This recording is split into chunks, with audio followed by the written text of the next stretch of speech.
Bienvenida a todos los amigos, a los hermanos, a todos los que en esta hora nos visitan. Bienvenido a la casa del Señor. Vamos a mirar un poco el llamado de Samuel. Vamos al primero de Samuel. Primer libro de Samuel. No es primera de Samuel. ¿Oyó? No es primera de Samuel. Ni tampoco es primera de Crónicas. Ni tampoco es primera de Reyes. No. Serían cartas, es libro, primero de Samuel, porque habla de un libro, primero. ¿Ven? Hay mucha gente que dice primera de Samuel, no, primero de Samuel. ¿Listo, hermanos?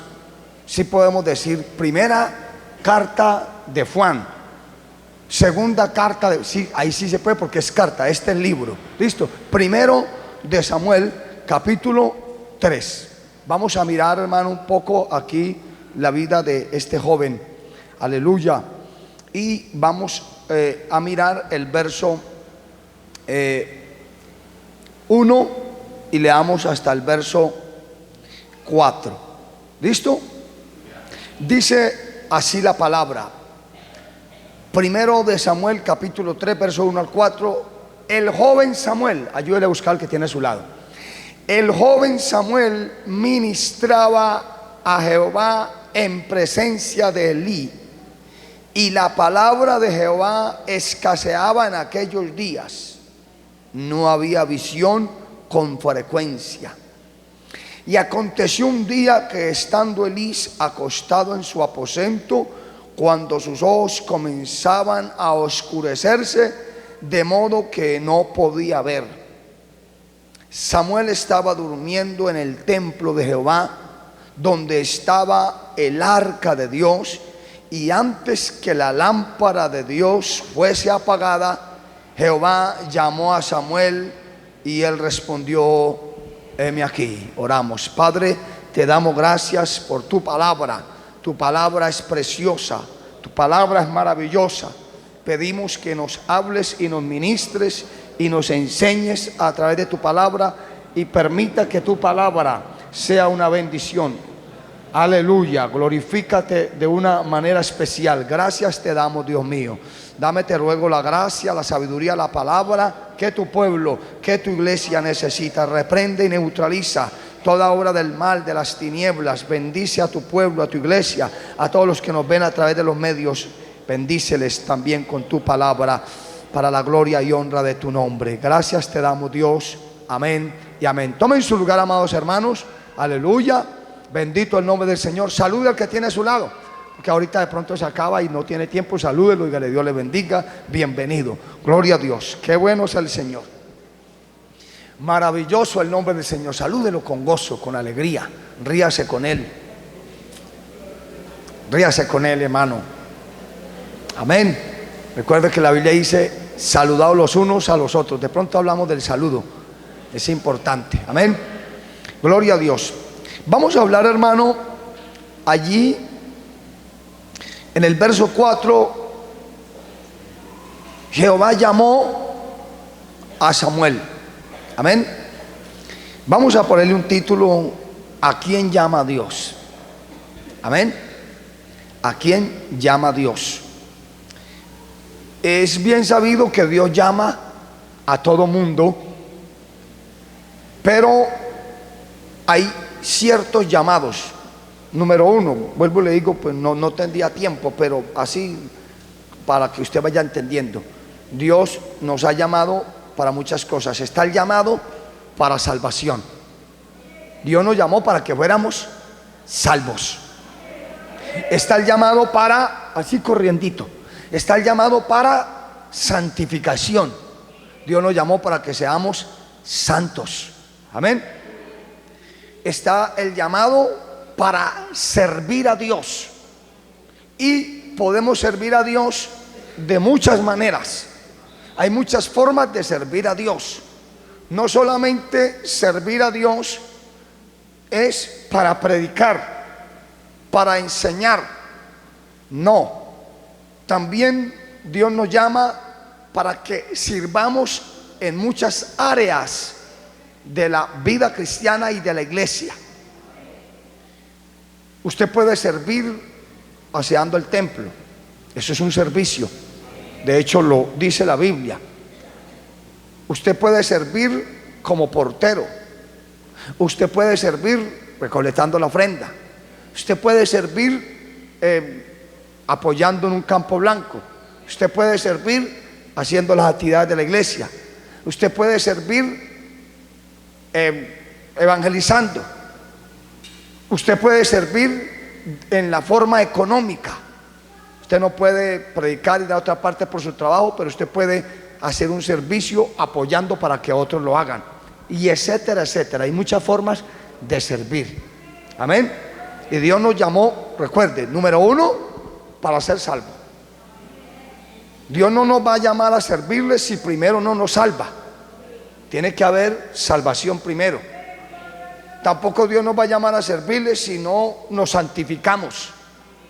Entonces hay muchas formas de esta parte. Así que miramos en esta parte del llamado de Dios, que llama a todo mundo, pero no todo mundo sirve para ciertos ministerios, porque hay muchos ministerios dentro de la iglesia.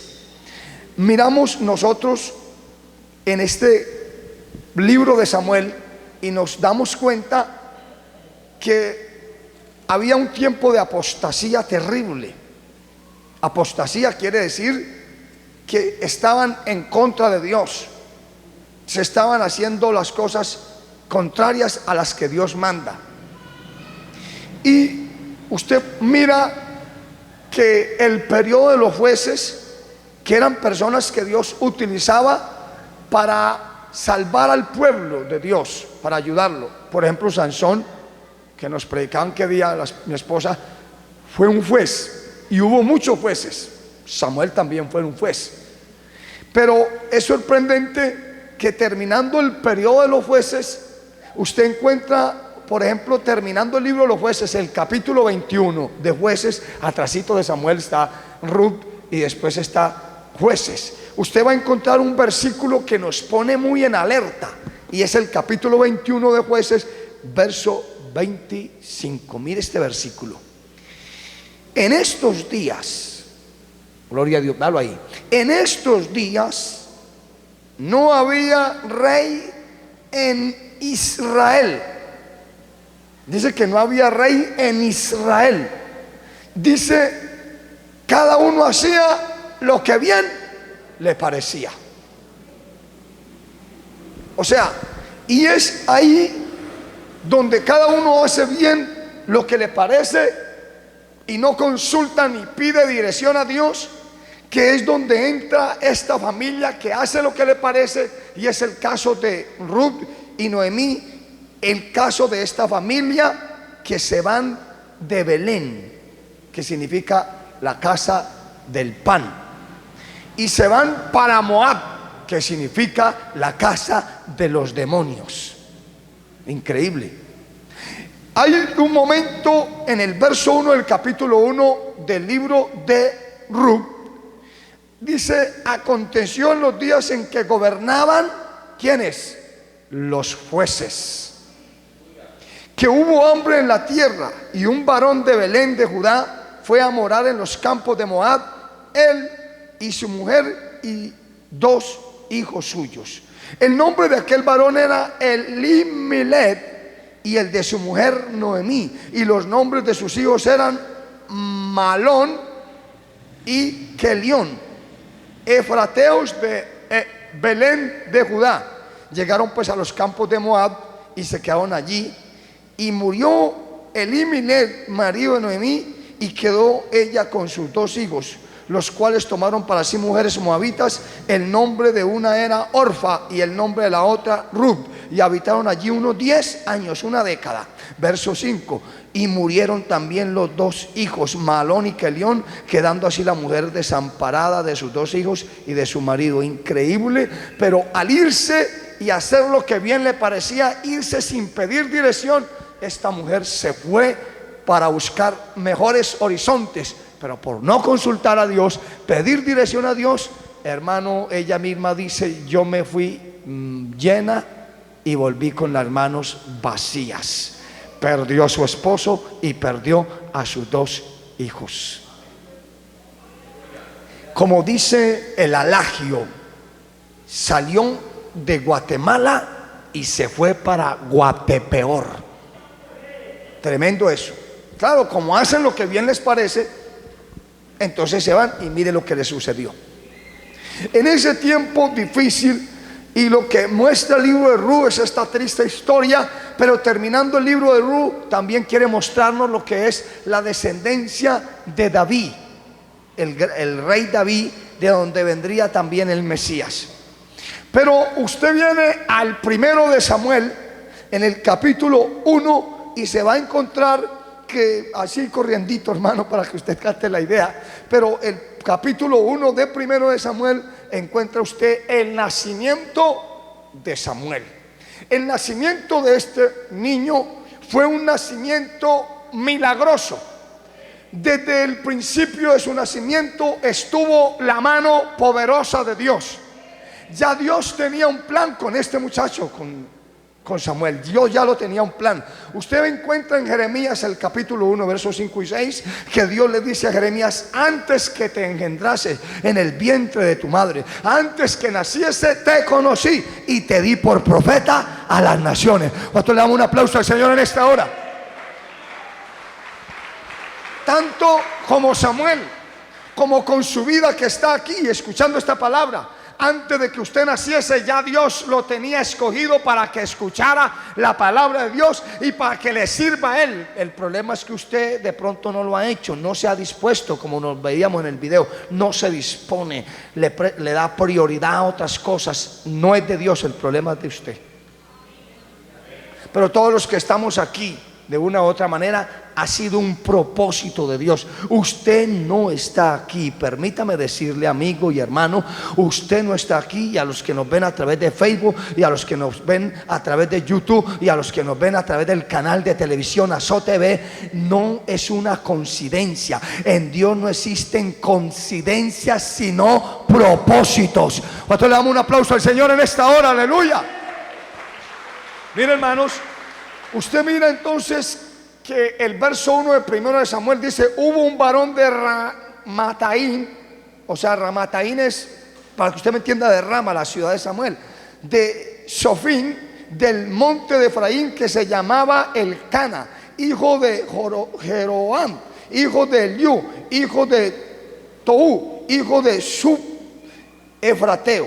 Tenía él 2 mujeres, el nombre de una era Ana y el de la otra Penina. No, Dios no aprueba eso, pues no tengo tiempo de explicarle, imagínense, pero algún día estudiaremos todo eso. Y Penina tenía hijos, mas Ana no los tenía. Y todos los años aquel varón subía de su ciudad para adorar y para ofrecer sacrificio a Jehová de los ejércitos en Silo, donde estaban 2 hijos de Elí, Ofni y Fines, sacerdotes de Jehová. Estos 2 muchachos eran sacerdotes, impíos, cabezones terribles. Ya le vamos ahorita miramos, vamos para allá. Y cuando llegaba el día en que Elcana ofrecía sacrificio, daba a Penina, a su mujer, y a todos sus hijos y a todas sus hijas, a cada uno su parte. Pero a Ana daba una parte escogida, porque amaba a Ana, aunque Jehová no le había concebido tener hijos, ¿verdad? Su rival la irritaba, la enojaba, o sea, Penina, se burlaba de ella,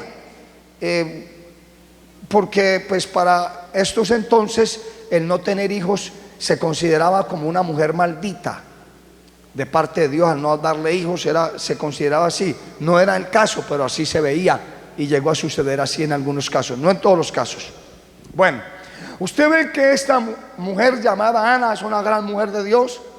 Empieza a clamar, a llorar, a orar, ¿verdad? Así que el verso 10, hablando de Ana, ella con amargura de alma oró a Jehová y lloró abundantemente. Lloró abundantemente e hizo voto diciendo: Jehová de los ejércitos, si te dignares mirar la aflicción de tu sierva y te acordares de mí y no te olvidares de tu sierva, sino que dieres a tu sierva un hijo varón, yo lo dedicaré a Jehová todos los días de su vida y no pasará navaja sobre su cabeza. Ella está clamando a Dios, pide a Dios un hijo y le dice, si me da un hijo, yo se lo doy a usted otra vez, ¿cierto? Entonces aquí es donde ella está clamando y está orando, verso 12, mientras ella oraba largamente delante de Jehová, lloraba abundantemente y lloraba largamente. Esta no es como las oraciones que usted y yo hacemos. Padre, bendícete en el nombre de Jesús, amén, que me va a acostar ya. No, pero ella ora largamente y llora largamente, ¿cierto? Luego usted sigue leyendo y se da cuenta que dice que mientras, verso 12, ella oraba largamente delante de Jehová, Elí estaba observando la boca de ella, pero Ana hablaba en su corazón, solamente se movían sus labios y su voz no se oía.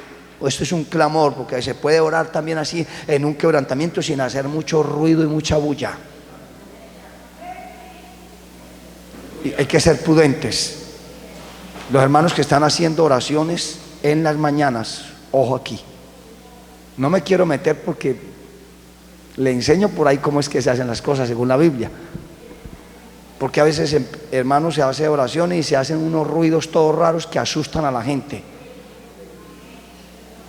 Hay que tener cuidado, hermano, con esas cosas, esos ruidos raros que parece que eran como,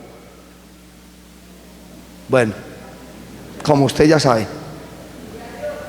Tenemos que ser prudentes, hermano.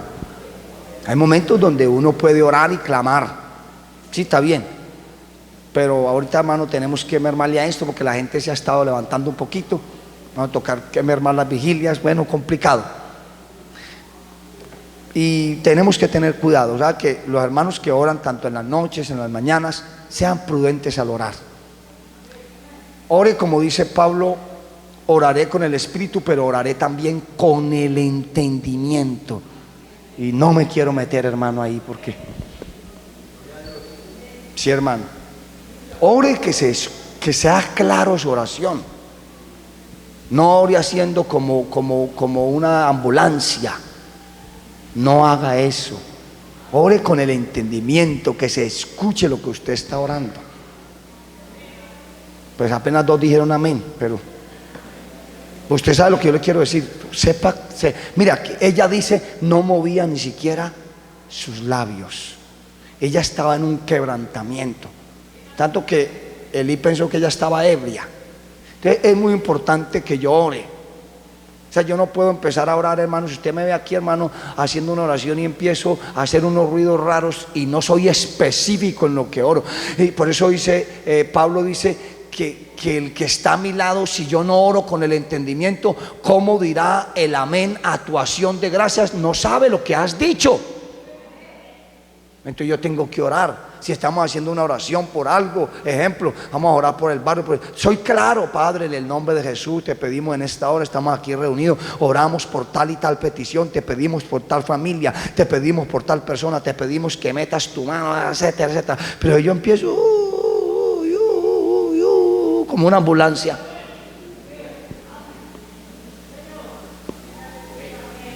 Hermano, yo no me quería, pero hermano, ¿qué hago aquí yo? ¿Qué hago yo? Si yo estoy puesto para enseñarle a usted la palabra, hermano. Entonces tengo que saber orar, porque si no perturbo. Entonces ore, hermano, que el que esté ahí.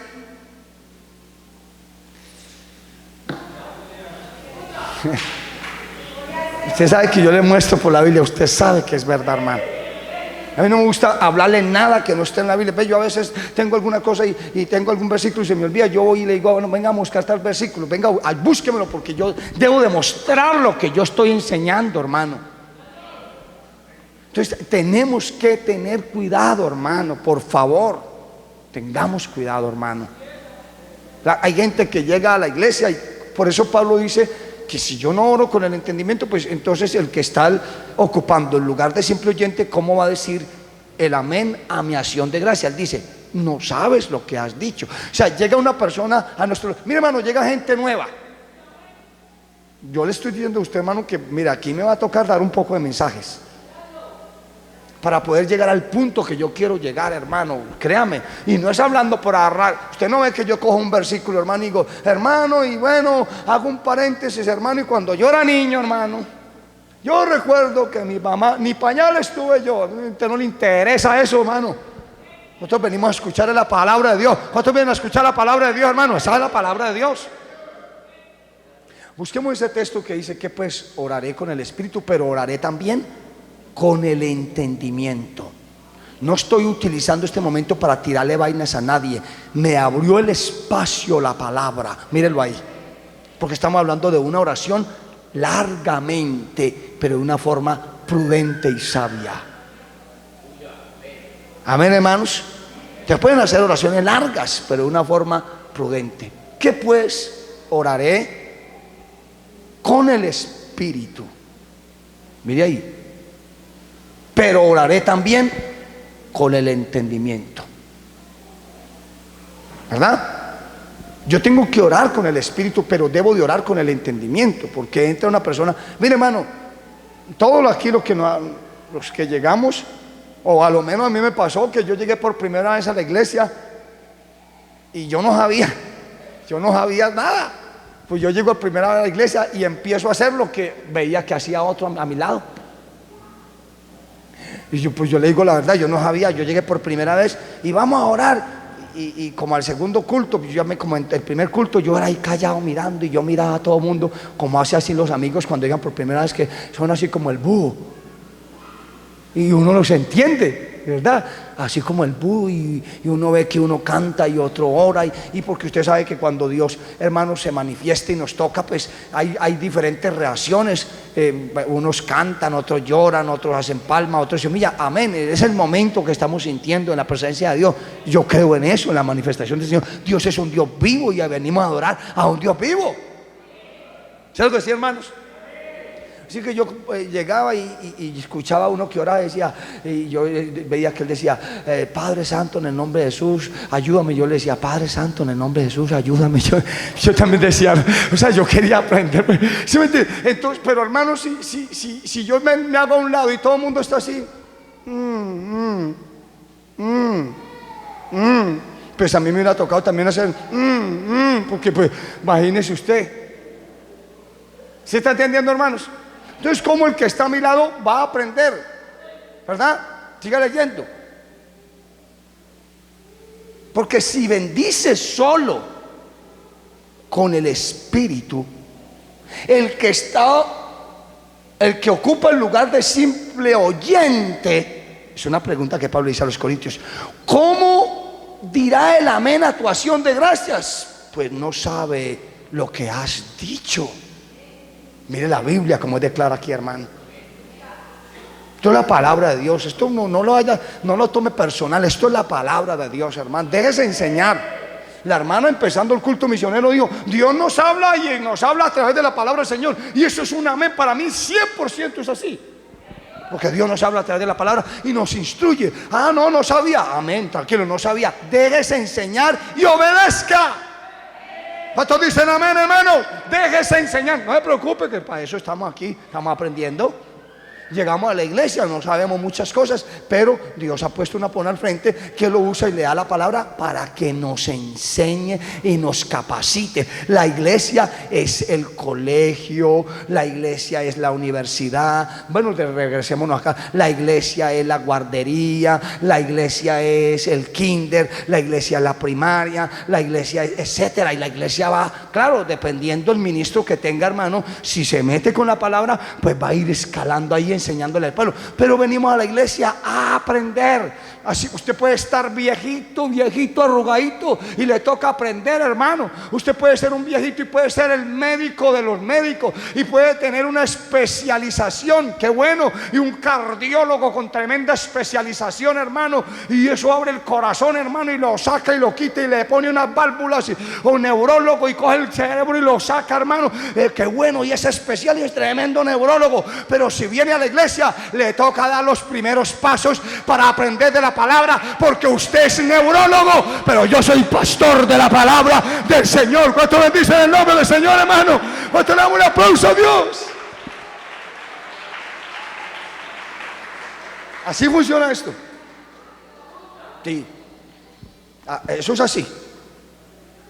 El neurólogo, el cardiólogo, hasta a mí como pastor algún día me tocará ir a visitarlo a él.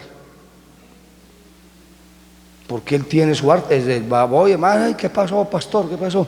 No, pues está dando como un dolorcito en el corazón. Venga, yo lo reviso a ver qué pasa. Y baja la muela cariada, hermano, para que voy. Venga a ver, tal el odontólogo. ¿Sí me entiende? Está el carpintero, está el cerrajero, está el bueno, etcétera. Pero está el líder espiritual, hermano, que trabaja con la parte espiritual.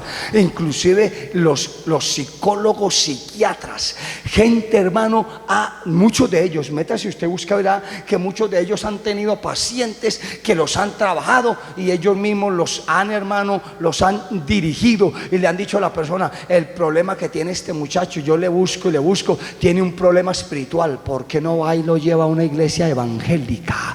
Vaya, llévelo a una iglesia cristiana a ver qué pueden hacer por él. Tienen que reconocer ellos, hermano, que Dios es un Dios poderoso que liberta al hombre, como dice San Juan 8:32. Jesús dijo: y conoceréis la verdad, y la verdad os hará libres. Y el capítulo 8 verso 36, Jesús dijo: así que si el Hijo os libertare, seréis verdaderamente libres. Y el capítulo 14 de San Juan, el verso 6, Jesús dijo: yo soy el camino, la verdad y la vida. A su nombre, gloria. Le damos un aplauso al Señor, hermanos. Y entonces, como pastor, hermano, a veces toca sacarle una muela a usted, espiritualmente hablando. ¿Sabía usted eso? Que el pastor es un líder espiritual, es un padre espiritual. ¿Sabía usted, hermano, que el médico, Cristo, y se lo muestro en la Biblia a usted, lo que yo le estoy diciendo a usted, Cristo se presenta como médico espiritual? Y eso es el pastor, un médico espiritual que trabaja con la parte espiritual de las personas, la más importante, porque el mundo ha logrado sobrevivir sin científicos, sin estudiosos, sin arqueólogos, etcétera, etcétera. Pero no podrá sobrevivir si no hay un líder espiritual que guía al hombre a Dios. ¿Le muestro eso que le acabo de decir? Si usted va al capítulo 9 del libro de San Mateo, y usted encuentra aquí en el capítulo 9 de San Mateo, cuando Jesús está comiendo con publicanos y pecadores. Usted va al verso 12 y 13 y va a encontrar usted del capítulo 9 de San Mateo que Jesús está comiendo con los publicanos y los pecadores. Y sucede que hay un grupo de escribas y fariseos que lo critican a él por lo que él está haciendo, porque un fariseo, un escriba, un saduceo no se juntaba con un pecador, porque ellos se creían muy santos. Y mentiras que desde la perspectiva de Cristo los descubrió y les dijo que ellos estaban peores que ellos, porque eran sepulcros blanqueados llenos de huesos podridos. Cristo, hermano, también él era de amor y lloraba por los enfermos, y el Señor él los sanaba y etcétera. Pero Cristo también confrontaba al pecador sin tapujos, también le daba. Usted es un buen pastor, hermano. Escuche esto. Al oír esto Jesús, o sea, la crítica de ellos, les dijo: los sanos. Mire cómo Jesús enfoca esto.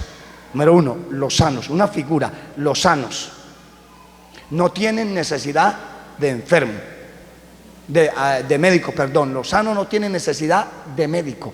¿Sino quién? Sino los enfermos. Se regresa al verso 12, hermana, por favor, 12. Sino los enfermos. En otras palabras, ¿qué está diciendo? Jesús presenta el pecado como una enfermedad. El pecado es una enfermedad del alma y del espíritu. Pero Jesús se presenta a él como el médico a esa enfermedad y como el que tiene el antídoto para esa enfermedad. Eso es el pastor. El pastor, Jesús dijo: yo soy el buen pastor, San Juan 10. Eso hace el pastor. El pastor es el médico del alma, el que prepara el antídoto. Y usted sabe que cuando vamos donde un médico, hermano, él toma el caso de nosotros y si tiene que aplicar ampicilina o benzetacil, dice: ¿usted cómo la va con las inyecciones? Ay, doctor, las inyecciones no, ay, no, yo no, eso me duele mucho. Sí, pero es que usted tiene una enfermedad muy avanzada y me toca mandarle unas 10 benzetacil. Y de tantos millones, esa cabezona lo pone a rengar al gigante de los gigantes. Esa es muy fuerte. Así que el médico dice: me toca, y ya mismo le toca aplicar 2. Y le manda la aguja y le manda ese viaje de benzetacil que usted dura hasta días cojo, hermano, ¿verdad? Y le manda pastillas amargas. Y a veces le toca cortarle un dedo, una mano, el pie, porque dice: usted tiene cáncer, ya agarró con 2 dedos, se los está comiendo, me toca mocharle la mano para salvarlo del todo. Y usted puede coger rabia al médico, pero no, el médico le está haciendo un bien. Eso es lo que es el pastor, un médico. Lamentablemente la gente le coge idea al médico, le da rabia del médico espiritual, se enojan con él. Cuando el médico les manda pastillitas que no son amargas, bueno, a veces él manda y dice: le voy a mandar un jarabe, ese es rico, sabe a limón, sabe a fresa. Ay, qué tan bueno que va a ser el médico. Pero a veces le dice: le va a tocar usted tomarse unas pastillitas metronidazol, le voy a mandar otras que se llaman metrocil. Esa cabezona usted apenas toca la lengua, eso es amargo como la hiel. Le dice: pero es que le hice un examen y le detecté amebas. Usted tiene parásitos, usted está lleno de gusanos. Por allá le tomé una radiografía y le vi unas lombrices como de 1,80 m. Eso es lo que no lo deja engordar a usted. Pensar que yo tengo... Eso es lo que no lo deja a usted engordar. Va a tocar matarle ese poco de parásitos que usted tiene. Va a mandar un purgante. Y le voy a prohibir que tome leche esta semana y que no coma. Se va a tomar este purgante y va a ser así, y después le manda una vitamina y etcétera, etcétera. El médico está haciendo un trabajo y le está haciendo un medicamento. Eso hace el médico espiritual. Manda y a veces expone desde el púlpito un medicamento, un mensaje que le amarga a usted el alma, que le amarga la conciencia, que lo amarga, pero lo está sanando, lo está curando. ¿Cuántos dicen amén, hermanos?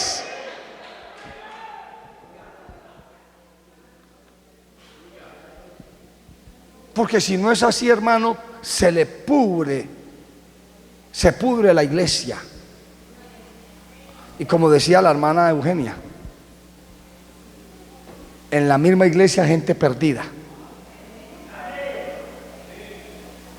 Hermanos, si aquí no hay un pastor que apriete y predique la palabra, ¿a dónde llegamos nosotros, hermano? ¿Qué será de la iglesia? Yo no estoy fuera del tema, créame que no, porque Dios precisamente llamó a Samuel. Yo quería hablar del llamado de él, quería dejar ver que él no es un niñito aquí. Quería mostrarle por la Biblia a usted, hermano. Vea, empezando que, me le adelanto, en el capítulo 4 del libro de Números, verso 1 hasta el 3, y en el capítulo 8 de Números, verso 24, y en el capítulo de Lucas, capítulo 3, verso 31 en adelante, encontramos que para una persona ser sacerdote en Israel tenía que tener siquiera 30 años. Era mayor de edad. Y nos muestra la Biblia que Samuel iba creciendo. Después nos dice: y Samuel creció, etcétera, etcétera. ¿Para qué preparó Dios a Samuel? Para que guiara al pueblo y exhortara y corrigiera al pueblo y le predicara al pueblo de parte de Dios y juzgara al pueblo. Venga, le muestro, hermano. Me toca así porque ya no vamos. Tranquilo, no me preocupe, que usted dijo que quería comer comida.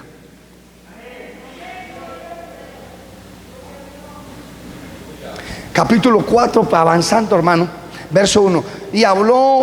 Y Samuel habló a todo Israel. Por aquel tiempo salió Israel a encontrar en batalla a los filisteos. Pero lo que miramos aquí es: y Samuel habló a todo Israel. Ya el hombre ya es, recuerde que Samuel fue tanto juez, él fue profeta, y se cree que también fue sacerdote. En el capítulo 7, verso 17 dice, mire acá, dice: después volvió a Rama, hablando de Samuel. ¿Se acuerda de Ramataim? Rama era la ciudad de él, porque allí estaba su casa. Samuel como profeta tenía también su casita. Y allí juzgaba a Israel. Allí juzgaba a Israel. Juzgar a Israel es precisamente darle la palabra de parte de Dios. Si usted va a un contexto bíblico, ¿qué es juzgar? Va a encontrar en el capítulo de Éxodo, el capítulo 18, el verso 13 al 16, cuando Moisés es visitado por Jetro, su suegro. Viene allí y empieza Jetro a ver el movimiento de Moisés como el pastor de Israel, el guía del pueblo.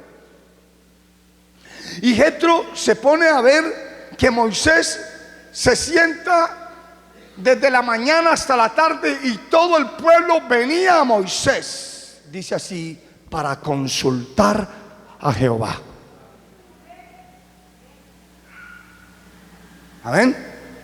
Para consultar a Jehová. Sí, que tenga cuidado con eso que dice, porque todo hay que decirle al pastor. No, no es que usted tiene que decir al pastor todo. Simplemente usted va a hacer algo y quiere consultar con un líder espiritual que lo guíe, que le aconseje. ¿Qué hago, hermano? ¿Qué me hago? Necesito un consejo, a lo menos para que ore por mí. Amén, hermanos. Y usted va a mirar, me llama la atención a mí que ese juzgar nos da luz algo aquí de Éxodo. Vaya conmigo, por favor, al capítulo 18 del libro de Éxodo, y va usted a darse cuenta que dice que el verso 13: aconteció que al siguiente día, o sea, de la visita de Jetro, se sentó Moisés a juzgar al pueblo. Tenga en cuenta esto: a juzgar al pueblo. Y el pueblo estuvo delante de Moisés desde la mañana hasta la tarde, todo el día, hermano. Verso 14: viendo el suegro de Moisés todo lo que él hacía con el pueblo, dijo: ¿qué es esto que haces tú con el pueblo? ¿Por qué te sientas tú solo y todo el pueblo está delante de ti desde la mañana hasta la tarde? Verso 15: y respondió Moisés a su suegro: ojo aquí, porque el pueblo viene a mí para consultar a Dios. Tremendo esto, hermano. El pueblo viene a mí para consultar a Dios. Así, valga la redundancia, así como van del médico para consultarle al médico, espiritualmente el buen creyente, cuando va a tomar una decisión para ir a la fija, quiere tener dirección, busca un líder espiritual, busca al pastor y consulta a Dios por medio de él. Es así, hermano Arnoldo. Para consultar a Dios. Verso 16: cuando tienen asuntos el pueblo, vienen a mí, y yo juzgo entre el uno y el otro. Ya esto aquí, me gusta esto que sigue, es poderoso. Y declaro las ordenanzas de Dios y sus leyes. Santo. Moisés era en su tiempo un estudioso teólogo de los 5 libros de la ley: Génesis, Éxodo, Levíticos, Números y Deuteronomios. Así que cuando el pueblo se reunía y tenían asuntos, dice asuntos, problemas, dificultades, venían donde Moisés con problemas. Pastor Moisés, mire, me pasó esto, la vaca de aquel, el buey de aquel se me pasó por allí, acorneó a un hijo, etcétera, etcétera. Así que Moisés les decía: mire lo que dice la ley de Dios. Y Moisés decía: la ley de Dios dice que usted hizo mal, que usted tiene que restituir. Por eso él dice: y yo declaro, ellos vienen a mí a consultar a Dios, y yo declaro las ordenanzas de Dios. Lo que Dios ha mandado yo se los muestro. Eso es lo que hace todo buen pastor. Tiene que tener una palabra para el pueblo. ¿Cuánto bendice en el nombre del Señor? Él juzgaba. Por eso que usted ve, hermano, que la iglesia viene. ¿Por qué la iglesia se congrega? No para que le den garrote. Usted no viene a que le den garrote. No lo tome así. Cambie esa frase. Qué garrotera, qué paliza. Cámbiese así. Diga, qué palabra la que Dios nos dio. Dios nos habló. Y no siempre Dios le va a hablar para ponerlo a llorar. A veces Dios nos habla para ponernos el rostro rojo, amarillos, azules, para hacernos sentir, hermano, a veces hasta pena y vergüenza. Pero está la palabra tocando nuestro corazón, tocando nuestra vida, porque necesitamos cambio. Todos los que estamos aquí necesitamos ser cambiados por Dios, necesitamos ser ministrados por Dios, necesitamos que Dios nos instruya, que Dios nos hable y nos corrija nuestro modo de vivir. ¿Cuántos dicen amén, hermano? Levante su mano y alabe al Señor, aleluya.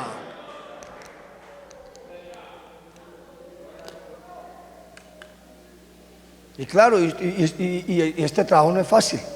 Para Samuel no era fácil. Y usted sabe que Samuel era, yo le digo que no tengo tiempo, pero si usted estudia, el hombre era tremendo profeta. Tremendo profeta. Mire, si usted viene acá, yo creo que tengo 5 minuticos, le voy a quitar 5 minuticos. Si usted viene a primero de Samuel, regrese a Samuel, algunos punticos acá. Samuel juzgó a Israel. ¿Qué significa? Samuel instruyó al pueblo. Samuel era un hombre capacitado, preparado. Samuel ya, mire, así nada más para que usted mire a lo menos la idea que yo le estoy dando. Va usted a mirar en el capítulo 2, ¿verdad? El verso 12 de primero de Samuel. Los hijos de Elí eran hombres impíos. Esos eran los sacerdotes y eran impíos. Dice que eran impíos. Pero en el verso 17 del capítulo 2 dice: era pues muy grande delante de Jehová el pecado de los jóvenes. Miren el ambiente que se levanta Samuel. Se levantó en un ambiente donde los sacerdotes que debían de dar ejemplo a él eran impíos. Se levantó en un ambiente donde los jóvenes eran perversos, eran pecadores, eran maleados y mundanos. ¿Por qué no dice amén si usted lo está leyendo ahí?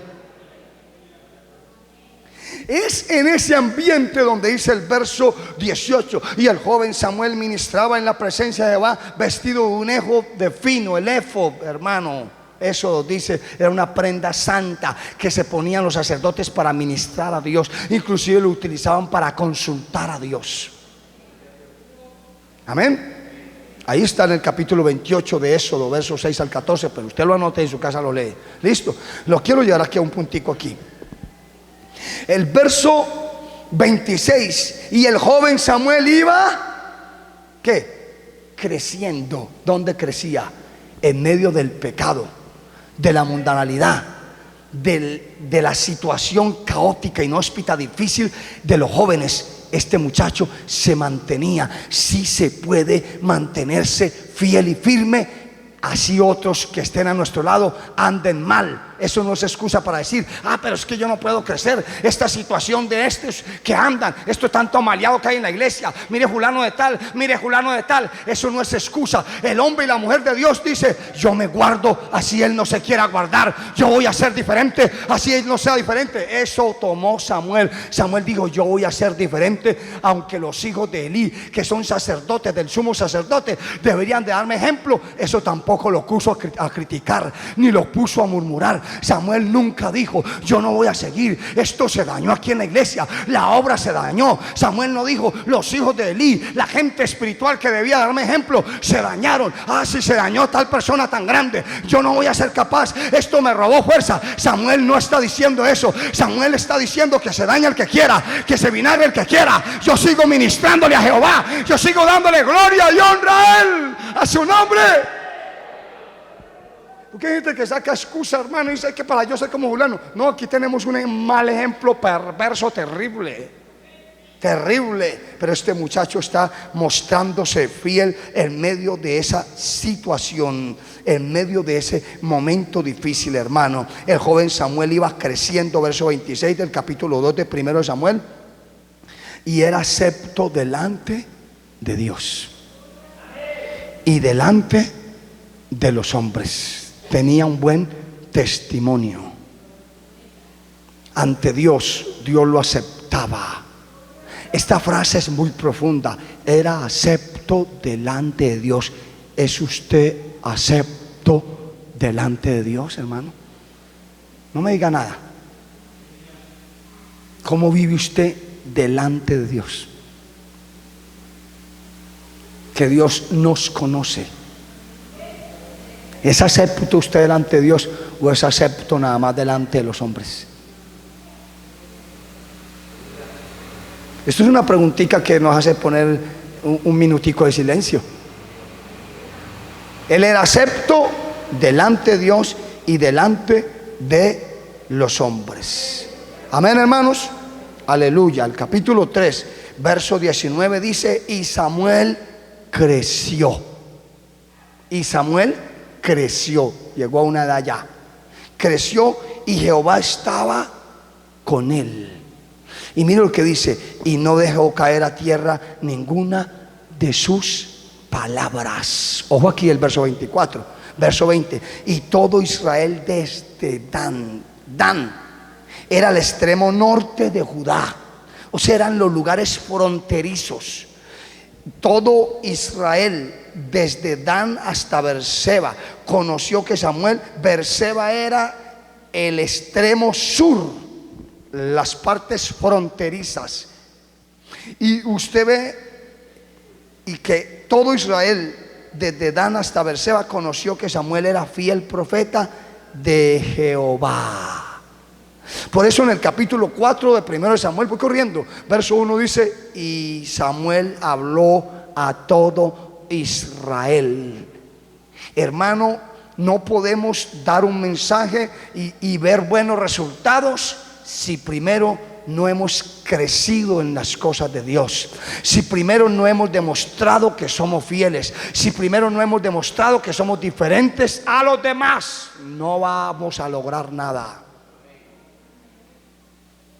Amén. Que hay gente que habla y está bien, que nos motiven y está muy bien. Hay que hablar, hay que servir, pero tenemos que saber de qué forma servimos, porque si somos personas que vivimos de cualquier manera, es mejor que no hablemos del Señor, hermano. Sí, porque imagínense, porque entonces nos pasa lo que Pablo dice a los romanos en el capítulo 2: tú que predicas que no se ha de adulterar, ¿adulteras? Tú que predicas que no se ha de hurtar, ¿hurtas? Y le dice: ¿por qué no te predicas primero a ti mismo? Los Romanos 2, 21, ahí lo dice. O sea que tenemos que tener cuidado. Sí, hay que hablar del Señor, hay que hablar, pero hermano, para que se den buenos resultados, no puede hablar cualquiera de cualquier manera, porque va a ser entonces peor. Porque entonces una persona se habla y dice: ese me habló y ese vive peor que yo. Y apenas usted voltea, empiezan a tirar risa y a burlarse del evangelio. Mire esto aquí, mire esto aquí, mire acá, léalo. Mire, tú pues, dice el apóstol Pablo inspirado por el Espíritu Santo, tú pues, mire pues, tú pues que enseñas a otro, ¿no te enseñas a ti mismo? Siga leyendo. Tú que predicas que no se ha de hurtar, ¿hurtas? Siga leyendo. Tú que dices que no se ha de adulterar, ¿adulteras? Siga leyendo. Tú que abominas de los ídolos, ¿cometes sacrilegio? Yo no tengo tiempo de explicar eso, pero voy a dar la idea. Siga leyendo. Tú que te jactas de la ley, con infracción de la ley, ¿deshonras a Dios? Siga leyendo. Porque como está escrito, el nombre de Dios es blasfemado ante los gentiles por causa de vosotros. Cuando yo predico, cuando usted predica, cuando usted sale a evangelizar y usted no tiene un buen testimonio, usted antes está haciendo mala la obra. Yo esperaba un amén más grande. Vuelvo y le repito, según esta parte bíblica, cuando usted sale a predicar, pero vive de cualquier manera, es una persona grosera, es una persona irresponsable, es una persona que tiene enemigos en la cuadra, que no lo quiere nadie, porque es vulgar, porque es irresponsable. Es mejor que no hables, hermano. Es mejor predíquese a usted mismo, porque si no, el nombre del Señor es blasfemado por usted y por mí.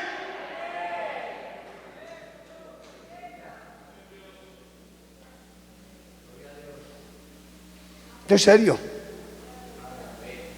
Por eso es que el apóstol dice: no os hagáis muchos de vosotros maestros, porque acarraréis mayor condenación. Pero cuando una persona, pero lo más tremendo, hermano, es que mire, a veces es como lo contrario. Los que no deberían de hablar son los que más hablan del Señor, del Evangelio. Pero hay gente de buen testimonio, hermano, pero como que les da vergüenza, les da pena. Esto es importante, hermano. Esto es muy importante. Por eso es que en el servicio a Dios no sirve cualquiera. Ojo con esos textos que Dios no hace excepción de persona. Hay que estudiarlo a qué se refiere. Pues ya se lo toqué, se lo explico lo menos. Dios no hace excepción de personas, pero si usted lee a qué se refiere, no es del que corre. ¿Se acuerdan Romanos que dice: no es del que corre ni del que quiere, sino de Dios que tiene misericordia? Si usted sigue leyendo, está hablando de la elección de Israel. Usted está hablando de la ofrenda y está hablando de la elección cuando Dios escogió a Jacob. Por eso el apóstol dice: no es del que quiere. ¿Quién quería bendecir a Esaú? Isaac. Él quería bendecirlo a él.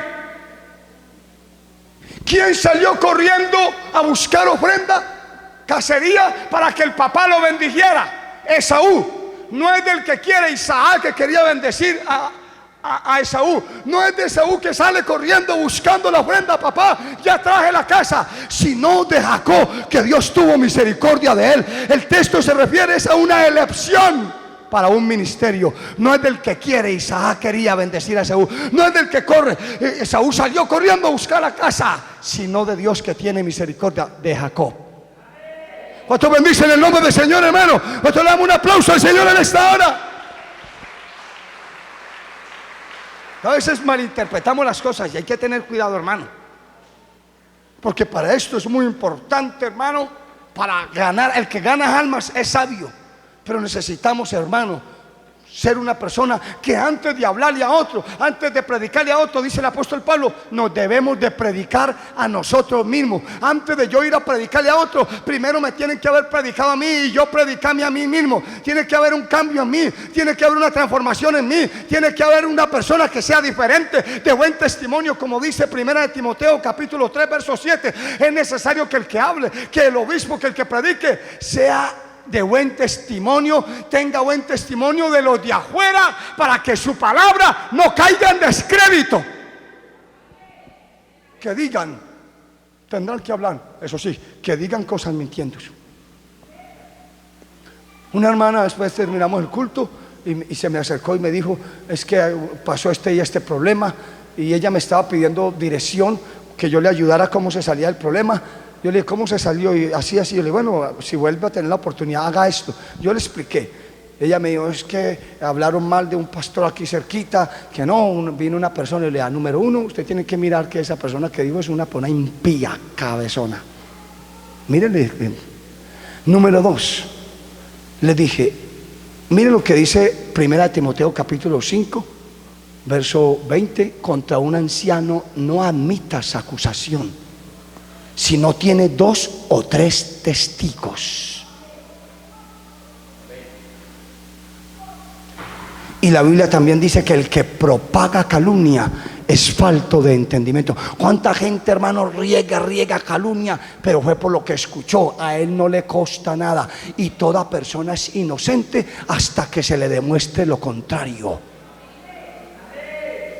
Usted sabe que la gente tiene que hablar y tienen que hablar. Hablaron de Cristo, hablaron de nosotros, pero usted tiene que tener cuidado. No sea de esas personas que lo que oyó fue y lo transmitió. Sea pronto para oír y tardo para hablar. Tenga cuidado, hermano, que hay gente que levanta calumnia y habla, pero no le cuesta nada. Pero es que me lo dijo con tanta seguridad. La mujer de Potifar fue una vieja cabezona, tan cabezona fue que se convenció al propio esposo y a la corte. Lloró. Ay, ay, ay. Lloró la cabezona esta. Lloró. Mana, lloró, mana Marina. Lloró, terrible, está terrible, lloró. Ay, ¿qué le pasó? Le decía al papá, ¿qué le pasó? Me dijo, no, ese hebreo, ese judío me iba a violar, ese cabezón me iba a violar. Y hizo meter a José a la cárcel casi 10 años. Y lloró. Tenga cuidado que no siempre el que está llorando y haciendo pucheros es sinónimo de decir la verdad. Ojo. Esa lloró y de todo. Y claro, ojo, así no funcionan las cosas. Que Dios nos ayude, hermano. Que Dios nos guarde. Que Dios tenga misericordia de nosotros, hermano. Sirvámosle a Dios. Es bueno servirle a Dios. Sirvamos a Dios. Pero antes de servir a Dios, miremos bien cómo andemos, hermano. Miremos bien, andemos bien. Y si andamos bien, vamos a ver resultados, hermano. Miren, una iglesia crece más cuando ven el buen testimonio, hermano. Dice alguien que mejor un buen testimonio habla más que 1000 palabras, hermano. Que la gente vea, que la gente que llegue aquí a la iglesia vea que aquí hay un cambio, vea que aquí hay una transformación, vea que somos diferentes, que somos amables, que somos amigables, vea, hermano, que somos gente servicial. ¿Cuánto bendicen el nombre del Señor, hermano? Vamos a hacer que la obra del Señor crezca, hablando, sirviendo, pero con nuestro testimonio, hermano, que haya un cambio en nosotros para que Dios pueda traer las almas. Prediquémonos primero a nosotros mismos, hermano. Prediquémonos y vivamos primero para Dios, para luego hablarle a otra persona y que tengamos autoridad de hablar. Cuando vivimos para Dios y le hablamos a otro, eso le entra fácil a la persona, se le exhorta y la persona tendrá que decir: ¿qué hago para ser como usted? ¿Cómo lo hago? Enséñeme, yo quisiera ser como usted. Colóquese en pie, hermanos. Que Dios nos ayude, hermano. Que Dios nos guarde. Que Dios nos proteja. Señor, gracias por tu palabra. Tu palabra es preciosa, Señor, maravillosa. Ayúdanos a ser fiel. Ayúdanos a vivir para ti. Guarda nuestro corazón y nuestra alma. Ayúdanos a alumbrar, como dice Filipenses 2:15, para que iluminéis y alumbréis como lumbreras en medio de un mundo corrupto y corrompido, para que, como dice el Señor en Mateo, así alumbre vuestra luz delante de los hombres, para que vean vuestras buenas obras y glorifiquen a vuestro Padre que está en los cielos. Señor, ayúdanos. Señor, ayúdanos. Levanta, hermanos, aquellos hermanos y hermanas de buen testimonio.